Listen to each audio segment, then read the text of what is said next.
Voici la postérité des fils de Noé. Sem, Cham et Japheth. et Japheth. On y va. Il leur naquit des fils après le déluge. Il leur a dit des fils après le déluge. 8. Kish engendra aussi Nimrod. Kish engendra Nimrod, Celui qui commença à être puissant sur la terre. qui commença à être puissant sur la terre. Il fit un vaillant chasseur devant l'Éternel. Il fut un puissant chasseur devant l'Éternel. C'est pourquoi il dit, C'est pourquoi c'est là. comme Nimrod vaillant chasseur devant l'Éternel. C'est pourquoi c'est là, comme dit, comme Nimrod puissant chasseur devant l'Éternel. 10. 10. Il régna d'abord sur Babel, Érec, Akkad Oui, et Calné, oui. au pays de Shinéar. Amen. Amen. Veuillez vous asseoir. Tunaweza kuketi. Pendant que vous vous asseyez, Wakati tunaketi, je vais ajouter notre culture ici. napenda kuongeza tena msomo mwingine. Si le Saint-Esprit permet, nous allons parler de cela. Kama Roho Mtakatifu anaruhusu, tutaisemea. S'il y a vraiment le temps, on va toucher à cela. Kama anaturuhusu, tutakusaidia. Et si le temps n'est pas là, on va essayer de repasser cela après. Kama wakati haiko, tutaisemea tena. Je suis dans Ruth chapitre 1. Nakuya Mkristo sura ya kwanza. Parce qu'on y va. Ruth chapitre 1. Le verset 1. Sura ya kwanza. La Bible dit, La Bible dit. du temps des juges, Du temps de Jésus, il y eut une famine dans le pays. il y eut une famine dans le pays. Un homme de Bethléem de Juda partit Un homme de Bethléem de Juda avec sa femme et ses fils partit avec sa femme et ses fils pour faire un séjour dans le pays de Moab. pour faire un séjour dans le pays de Moab. Le nom de cet homme était Elimelech, Cet homme s'appelait Elimelech. celui de sa femme Naomi. Celle de sa femme s'appelait Naomi. Et ses deux fils s'appelaient Et les deux fils s'appelaient Maclon Maclon et Kiljon. et Kiljon. Ils étaient Éphratiens Ils étaient Éphratiens de Bethléem de Bethléem de Juda. de Juda. Arrivés au pays de Moab, Ils arrivèrent au pays de Moab. ils y fixèrent l'air de mer. Ils y fixèrent leur mère. Elimelech, mari de Naomi, Elimelech, mari de Naomi, mourut.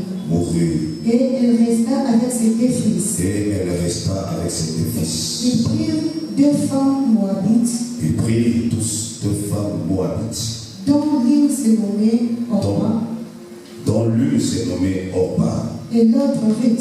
l'autre Ruth. Ils habitèrent là environ 2 ans. Ils habitèrent là environ 2 ans. 10 ans. Oui, 10 ans. On y va. Maclon et Kiljon moururent. Maclon et Kiljon mourirent. Ils moururent aussi tous deux. Mourirent aussi tous deux. Et Naomi resta privée de ses deux fils et de son mari. Et Naomi resta privée de ses deux fils et aussi son mari. Puis elle se leva, Et puis elle se leva, elle et ses deux belles-filles, elle et ses deux belles-filles, afin de quitter le pays de Moab. afin de quitter le pays de Moab. Car elle apprit au pays de Moab que l'Éternel avait visité son peuple. Car elle avait appris dans le pays de Moab que l'Éternel avait visité son peuple. Elle lui avait donné du pain. Il avait donné du pain. Elle sortit du lieu qu'elles habitaient, Elle sortirent du lieu qu'ils habitaient, accompagnée de ses deux belles-filles. accompagnée de ses deux belles-filles, Et elle s'est mise en route pour retourner dans le pays de Juda. et se mit tous en route pour retourner dans le pays de Juda. Naomi dit à ses deux belles-filles, Naomi dit à ses deux belles-filles, allez vous retourner, retournez chacune à la maison de sa mère. retournez chacune dans la maison de ses parents. Que l'Éternel puisse use de bonté envers Et vous, l'Éternel use de bonté envers vous, comme vous l'avez fait envers ceux qui sont morts et envers moi. comme vous l'avez fait envers ceux qui étaient morts. Que l'Éternel vous fasse trouver à chacune du repos Que l'Éternel vous fasse trouver chacune du repos dans la maison des maris. dans la maison d'un mari. Et elle les baisa, Et les baisa, elles s'élevèrent la voix et soulevèrent la voix et pleurèrent. et pleurèrent. Elle lui dit, Elle dit, non, non, nous irons avec toi vers ton père. nous irons avec toi vers ton peuple. Naomi dit, Naomi dit, retournez mes filles. retournez.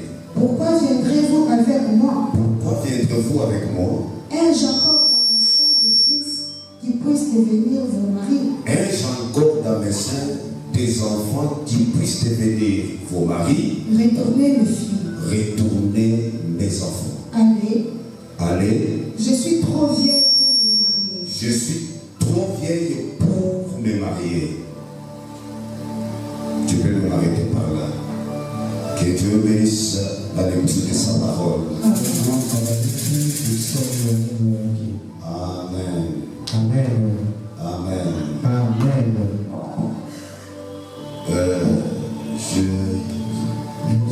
Nous avons comme sujet Tunakuwa kama na kisina le monothéisme. monotheisme. Il me serait tellement difficile encore retourner à cela. Itakuwa nguvu ya kurudia kwa hiyo, Je vais essayer un peu de récapituler cela rapidement. lakini napenda kurudia tu kaloko kwa nyuma Pour ceux qui n'étaient pas avec nous le premier jour. kwa wale abakuye pamoja na sie siku ya kwanza. Le mot monothéisme Musemo monotheisme signifie le caractère d'une religion qui n'admet que l'existence d'un seul Dieu. inaonesha matokeo ya kikosi kile kinaitika tu kuishi kwa Mungu moja. Et les gens qui font cela, Na pale watu wanaonele on les appelle les monothéistes. wanabaita kwa monotheisme. Ce sont des personnes Inakuya watu qui ont un seul vrai Dieu. wanakuya na moja tu Mungu wa kweli. Ils n'ont pas deux dieux, Hawako na wawili pa ils Mungu, n'ont pas trois dieux, hawako na watatu, ils n'ont pas quatre, hawako na wanne, mais ils ont un seul Dieu. lakini weko tu na moja Le Mungu. seul Dieu, Na ule moja c'est le seul créateur. anakuya muumbaji, C'est le donateur de tout don merveilleux. ni analeta vyote vitu vizuri. Il est l'alpha, Anakuya mwanzo il est na l'oméga, anakuya tena mwisho, il est le tout en tout. anakuya vyote ndani ya vyote. D'éternité à l'éternité, il reste Dieu. Umilele na umilele anabaki Mungu. Amen. Amen. J'avais aussi ajouté à ce sujet Na niliongeza tena kwa ile kisina un point de différence. nukta moja ya wachanishi. Mais il y a aussi ce qu'on appelle le polythéisme. Na kuna kuya yenye wanaita polytheisme. Et le polythéisme, ce sont des personnes Na polytheisme inakuwa watu qui ont la Trinité. bali banakuya na utatu. Dieu le Père, Mungu Baba, Dieu le Fils, Mungu Mwana Dieu le na Saint-Esprit. Mungu Roho Mtakatifu. Les autres disent Na wengine wanasema au nom du Père, mchina ya Baba, au nom du Fils mchina ya Mwana et au nom du na Saint-Esprit. mchina ya Roho Mtakatifu. Or que cela n'est pas écrit comme cela. Kama ile haiwezi kuya vile. La Bible dit, Biblia inasema baptisez-les muwabatize au nom du Père mchina la Baba et du Fils na ya Mwana et du Saint-Esprit. na la Roho Mtakatifu. C'est le nom du Père Jina ya Baba qui est le même nom du Fils, kuya jina moya qui est le moya même nom du Saint-Esprit. kuya jina moya moya ya Roho Mtakatifu. Est-ce que vous êtes avec moi? Yes. Amen. Amen. Parce que quand on dit au nom du Père, Wakati tunasema mchina la Baba, on n'a pas dit au nom du Fils, anasema mchina la Mwana, on n'a pas dit au nom du Saint-Esprit, anasema mchina la Roho mais on Mtakatifu. a dit au nom du Lakini Père anasema mchina la Baba et du Fils ya kufuata ya et Mwana, du Saint-Esprit. kufuata tena ya Roho Et Mtakatifu. c'est le même nom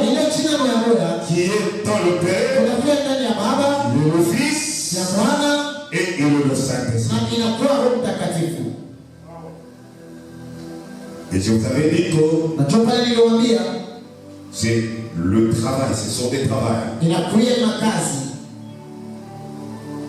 C'est comme quelqu'un, Inakuwa kama mtu. je vous avais expliqué dès le premier jour, Niliwaambia tangu siku ya kwanza.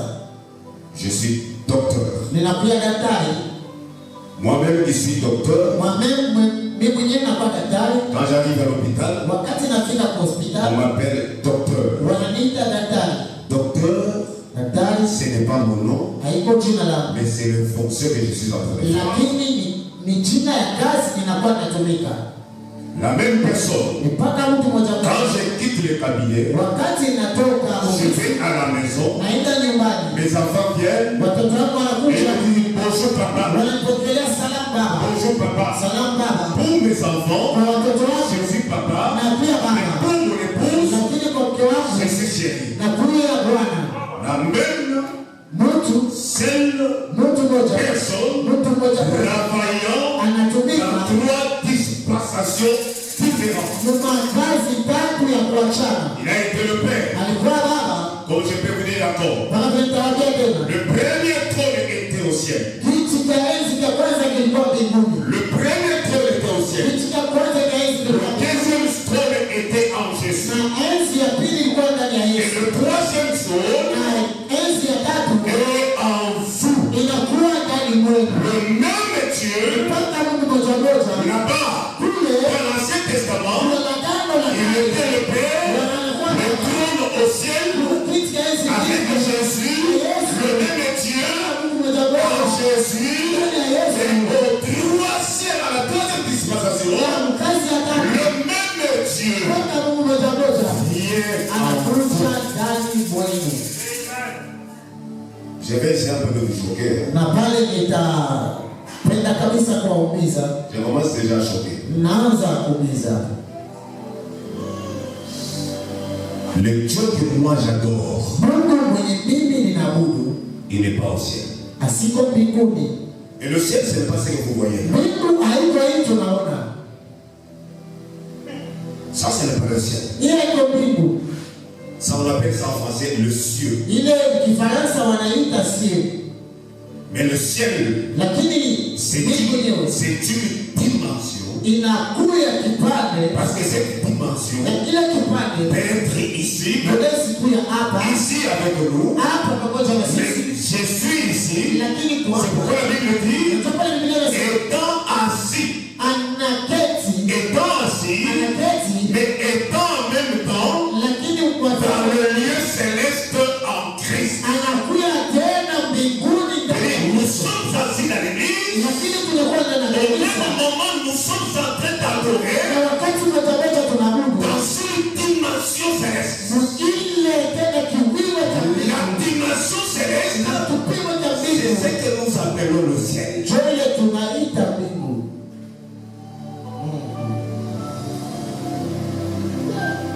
Est-ce que vous êtes d'accord avec moi? Eti nikusa sana mimi. Si vous êtes d'accord, Kama siku est-ce pamoja. qu'on peut applaudir pour le Seigneur? Eti tunashangilia juu ya Bwana.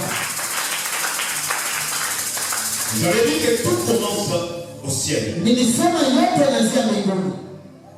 Satan s'était révélé là-bas. Shetani alileta kipindupindu kule. Il voulait prendre le trône du Père. Alipenda kubeba enzi ya Baba. Il voulait remplacer Dieu. Alipenda badilisha Mungu. Je vais un peu réduire encore. Narudia tena kidogo nyuma. Avant que Dieu soit Dieu, Kabla Mungu akuwe Mungu, il n'était pas Dieu. akuwa Mungu. Parce que Dieu Juu Mungu signifie inaonesha sujet d'adoration. inaonesha kama chanzo cha mabudu. Il dit ce qui est adorable, Maana yake kenye kinastahili kuabudiwa c'est ça qu'on appelle Dieu. ndio kenye wanaita Mungu. Si tu places ta femme avant toutes choses, Kama unamweka mke wako mbele ya vitu vyote, il est ton Dieu.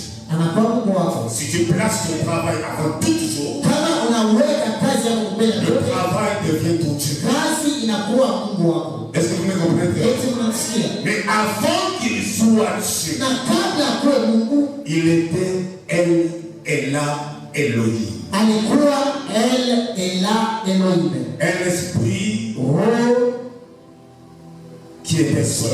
ilikuwa peke yake. Mais dans cet esprit-là, lakini ndani leo il y avait des attributs. mulikuwa makazi. En lui, il y avait les attributs. Ndani mwake mulikuwa makazi ya Baba, Il y avait l'attribut du Sauveur, mulikuwa kazi ya Mwokozi, l'attribut du Père, kazi ya Baba, l'attribut du Fils, kazi ya Mwana, l'attribut du Saint-Esprit, kazi ya Roho Mtakatifu, l'attribut de la guérison na kazi tena ya kuponya était là. ilikuwa ndani mule, Mais cela ne pouvait pas se na manifester. ile haikupashi kujionyesha. Comme étant lui, il avait l'attribut du Père, Kwanza vile ilikuwa na kazi ya Baba, il faut qu'il crée. ilipasha umbe. Et le premier créature qui ont appelé cet esprit-là Dieu, ce sont les anges. Na ilipasha umbe, na kile kiumbe cha kwanza kilimwita ile kiumbaji kama Mungu ilikuwa wa malaika, C'était des anges. ilikuwa wa malaika. Les anges, quand Dieu les a créés, quand Elohim les a créés, Wakati wa malaika Elohim aliwaumba, et les anges ont commencé à adorer, na wa malaika wakata c'est kuomba, dans ce moment-là na ile wakati qu'il est devenu Dieu. hakuna Mungu, Parce que Dieu signifie un sujet d'adoration. chanzo cha mabudu.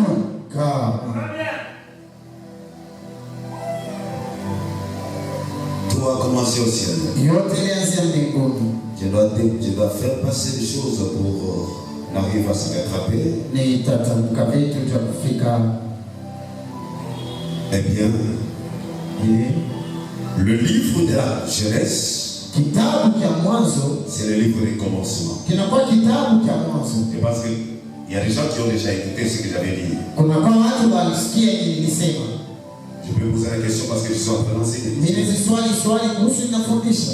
J'avais dit les combats avaient commencé où? Nilisema wokovu ulianza wapi?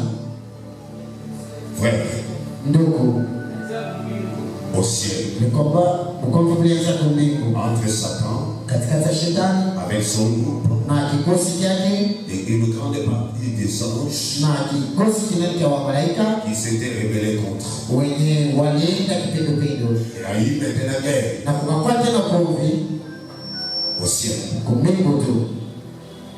Et Satan fut précipité sur la terre. Shetani akatupiwa hapa ulimwengu, Et j'avais dit encore, na nilisema tena, où est-ce que le péché a commencé? wapi kule zambi ilianzia? Le péché n'a pas commencé sur la terre. Zambi haikuanzia pa dunia, Le péché a commencé au ciel. zambi ilianzia kwa mbingu.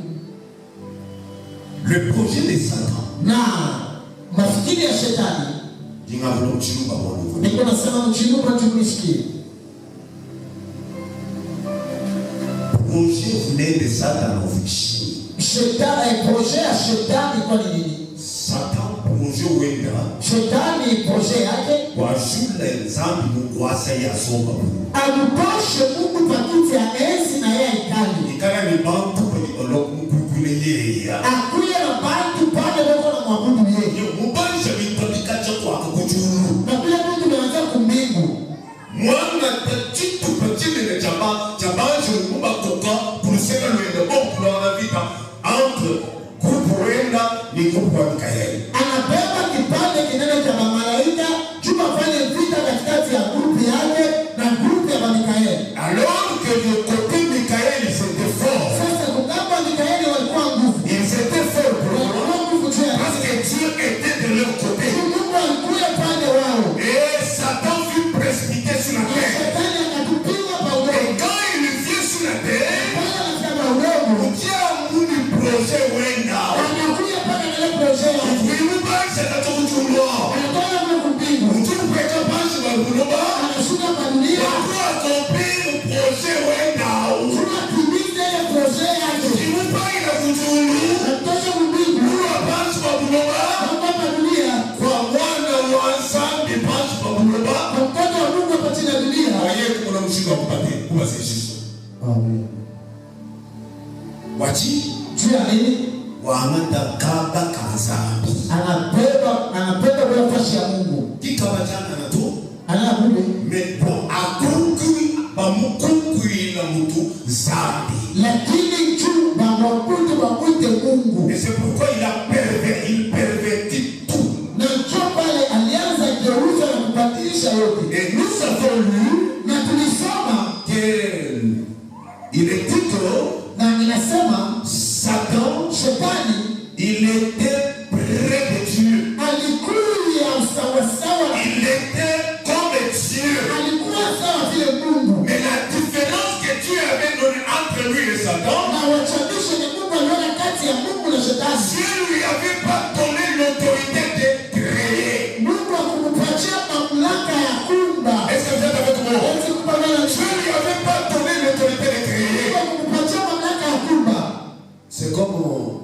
musicien profane qui dit Najua kama mpika muziki wa kidunia anasema nganga ata asaini alakisiwa na nyanza toujours na secret moko oya nibobelaka. mfumo hata kama anafahamu mtoto yake na bakaka na siri moja ile anafutikana. Nganga na biso zanzambe atikala kaka na secret moko oya bobolaki abobolaki na Satan.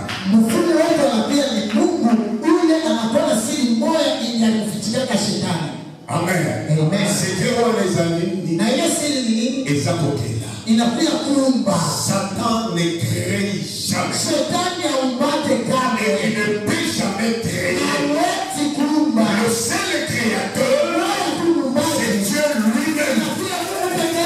Satan, il ne peut jamais créer. Le seul guérisseur, c'est Dieu lui-même. Est-ce que vous êtes avec moi? Satan, il ne peut jamais bénir. Le seul qui bénit, c'est Dieu lui-même.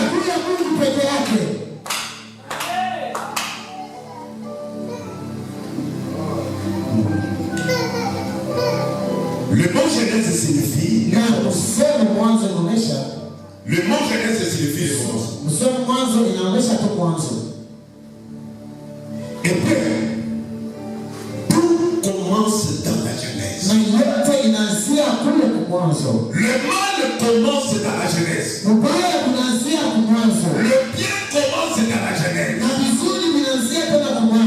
La mort commence dans la Genèse. La création commence dans la Genèse.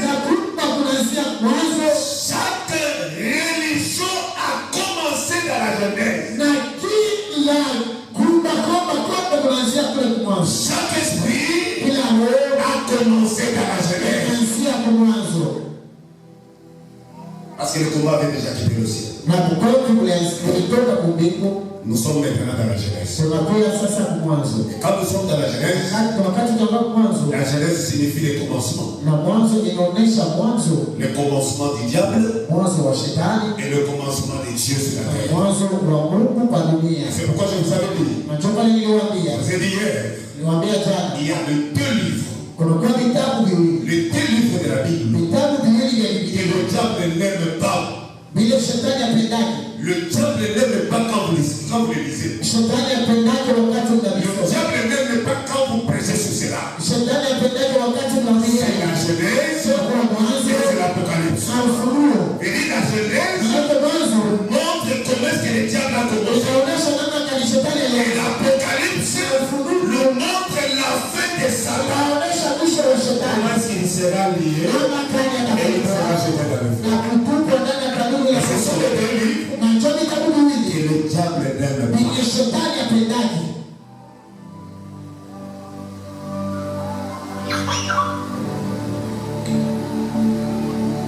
Amen.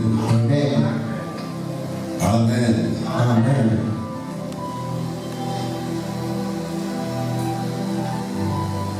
Quand nous avons lu dans Genèse, nous avons vu que après le déluge, il n'y a eu que trois enfants. Et les trois enfants, c'est Cham, Sam et Japheth. Et les trois enfants,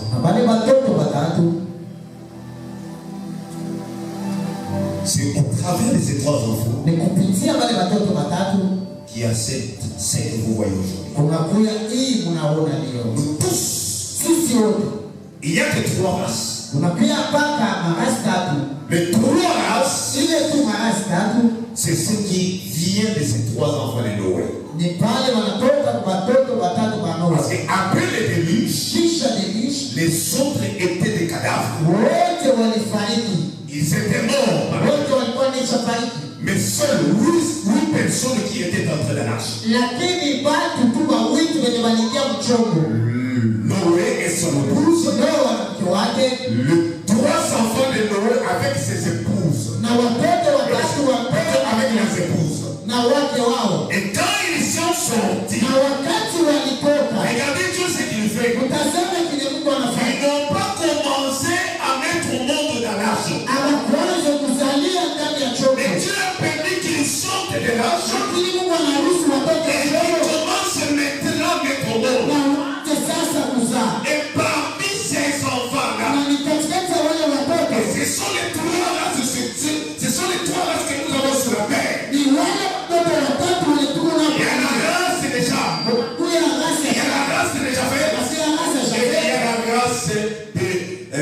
des Sam. Kunakuwa na rasi ya Sam. Je vous avais dit hier. Niliwaambia jana. Est venu pour la première fois. Wakati Yesu alikuwa kwa mara ya kwanza, il a visité les deux races. Alitembelea marasi mbili. Parce qu'il était venu premièrement pour les Juifs. Juu alikuwa kwa mara ya kwanza kwa Yuda. Dis-moi, dites amen, je vais avancer. Amen. Sa mission première. Kazi yake ya kwanza, il était venu pour les Juifs. Alikuwa kwa Wayuda. Nous allons voir cela quand nous allons prendre Ruth, ce que nous venons de lire. Tutaona ile wakati tutasoma, wakati tutabeba Luka tulisoma. La mission première de Dieu. Na kazi ya kwanza ya Mungu. Quand il est venu, quand Christ est venu pour la première fois. Wakati Kristo anakuja kwa mara ya kwanza. Aller au peuple perdu d'Israël. Alienda kutaifa lenye kupotea ya Israeli. Et quand il est parti là-bas. Na wakati anaenda kule. Certes, le peuple qui pensait qu'ils vont le reconnaître, ils ne l'ont pas reconnu. Son peuple n'a pas reconnu son Dieu. Et qu'est-ce que Dieu a fait? Il devait se tourner vers la deuxième race. Et la deuxième race, c'est la race des Samaritains. Et ce sont les Samaritains qui avaient aussi la promesse d'un Messie. Et quand vous allez écouter la conversation entre le Messie avec la femme samaritaine, elle dit, il nous avait été promis. Amen. Il nous avait été promis. Comme la même chose avec les Juifs. Il les avait été promis. Mais cette femme a dit, il nous avait été promis que le Messie nous visitera. Alors il a demandé à Jésus, je vois comme si tu es le Messie.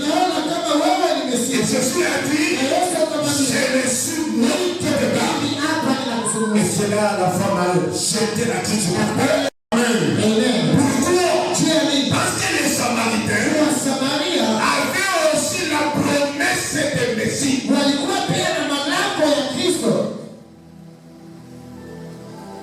Mais d'où est venue la race des Samaritains? La race samaritaine vient du mélange entre les Juifs et les gentils. Est-ce que vous êtes avec moi? Les Juifs et les gentils, c'est deux races. Ils ont produit les Samaritains.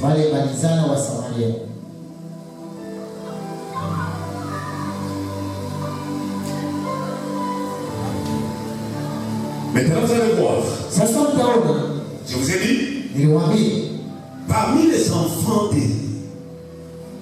de Noé, il y a eu un enfant qui était Sam. Celui-là qui avait vu la nudité de son père. Il a été maudit. Et vous allez voir que son travail de s'aligner à lui, que Imérode est venu. Et Imérode était le premier homme qui a fait une ville qu'on appelle Babylone. Et quel était le but de Imérode? Vous allez voir que le but de Imérode était le même but qu'avait Satan. C'était quoi? C'était de conquérir. C'était qu'on puisse l'adorer. C'est là a commencé l'adoration des idoles. Si vous lisez la Bible, vous allez voir que Abraham vient de Mésopotamie. Mésopotamie, c'est des côtés de Babylone. Le père d'Abraham, il était un idolâtre. C'est pas arrêter des idolâtres. Le père d'Abraham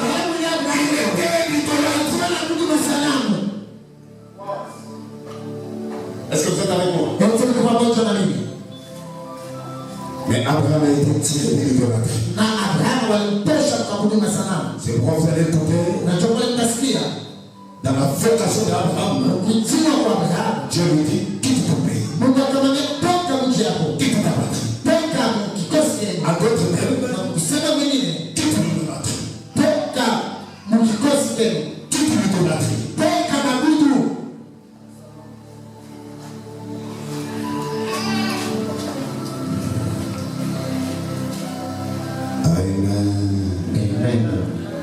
Je saute les choses pour gagner tout le temps.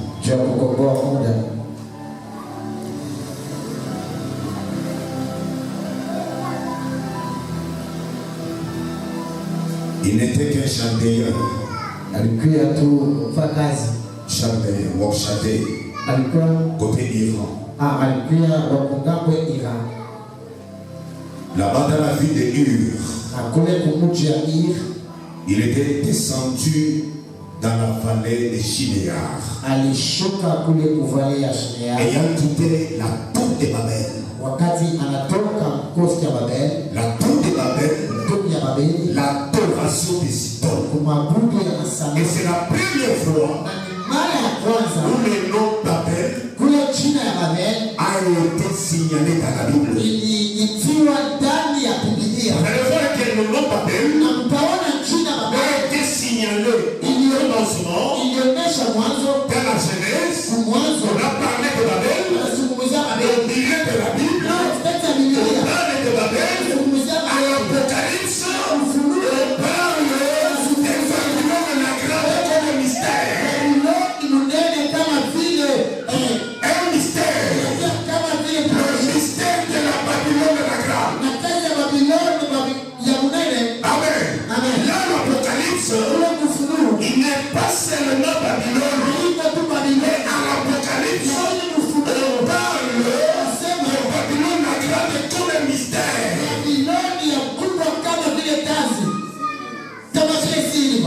Merci beaucoup, papa. Merci. On a mentionné de Babylone dans la Genèse. On a mentionné de Babylone au milieu de la Bible.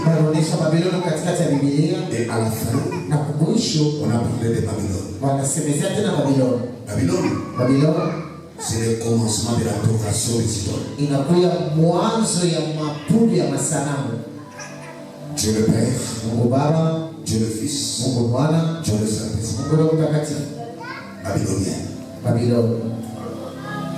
Un Babylonien. Eva, papa, venez, je vais vous baptiser. Au nom du Père, du Fils, du Saint-Esprit. Sachez que c'est un Babylonien. C'est l'adorateur des idoles. Si vous avez été baptisé comme c'est vous devez vous faire rebaptiser. Quel est le baptême? Un baptême chrétien. Le baptême au nom du Seigneur Jésus-Christ. C'est un baptême chrétien. Et c'est un baptême qui est dans la Bible. Le baptême au nom du Père, du Fils et du Saint-Esprit n'existe pas dans la Bible.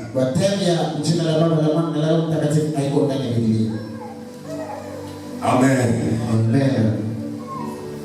Quand je parlais hier, j'ai dit quelque chose. Je vous avais dit que je vais un peu vous secouer.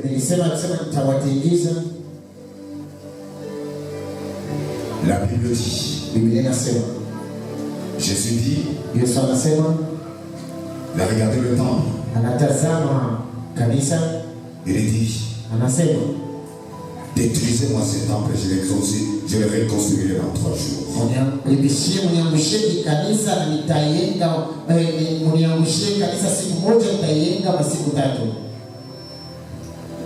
Il change dans un autre. Encore. Je détruirai ce temple. Et je vais le reconstruire en 3 jours. Et la Bible dit, pour ceux qui étaient là, ils pensaient qu'il parlait du temple construit. Tanzania kusema ni kanisa ile kuingia.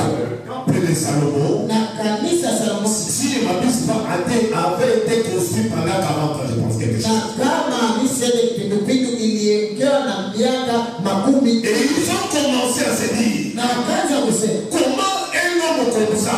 Namna kani mtu wa hivi. Peut détruire ce temple en un jour. Anaweza kuangusha kanisa. Et construire ce temple qui nous a pris 40 ans. Na kuiweka kanisa. Mais construire dans 3 jours. Et ils ne savaient pas compris le langage de Jésus. Jésus ne leur parlait pas de cet édifice-là. Mais Jésus leur parlait de son corps à lui. Leur corps à lui était le temple de Dieu lui-même. Il a dit, c'est le pouvoir de donner ma vie et de le prendre.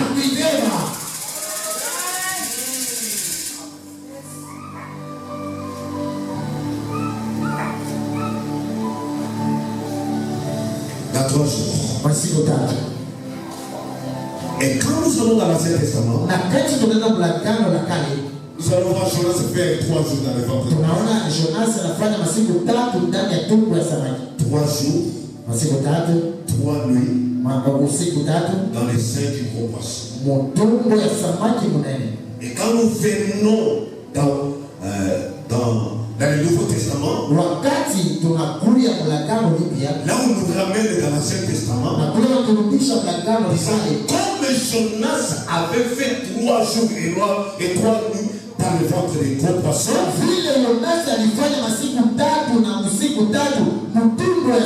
le Fils de l'homme devait faire de même. Amen. Et quand je vous ai demandé, Jésus avait combien de jours dans la cabane? Personne ne m'a répondu.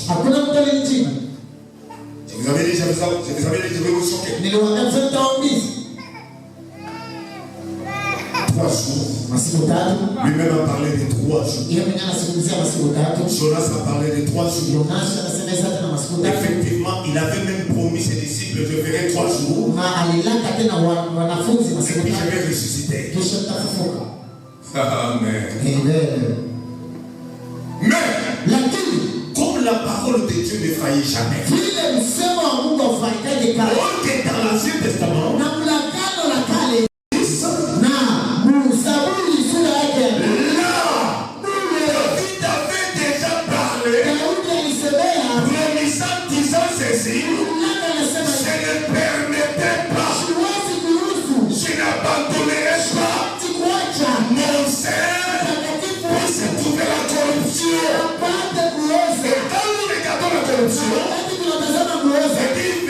ça donne 72 heures.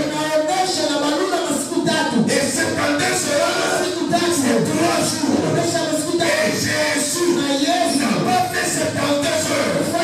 Parce que Jésus, il est mort le vendredi soir et il est ressuscité le dimanche matin. Et quand vous comptez, c'est 1 jour et demi. Pourquoi 1 jour et demi? Parce que la promesse est là. Je vais venir. Je ne devais pas laisser le corps. Le corps que lui-même avait créé, il se brûle là.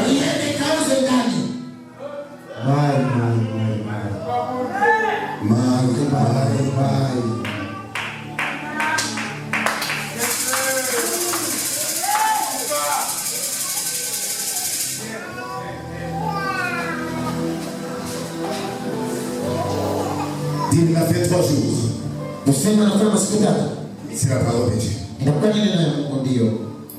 Il a fait 3 jours. 3 jours, 3 jours.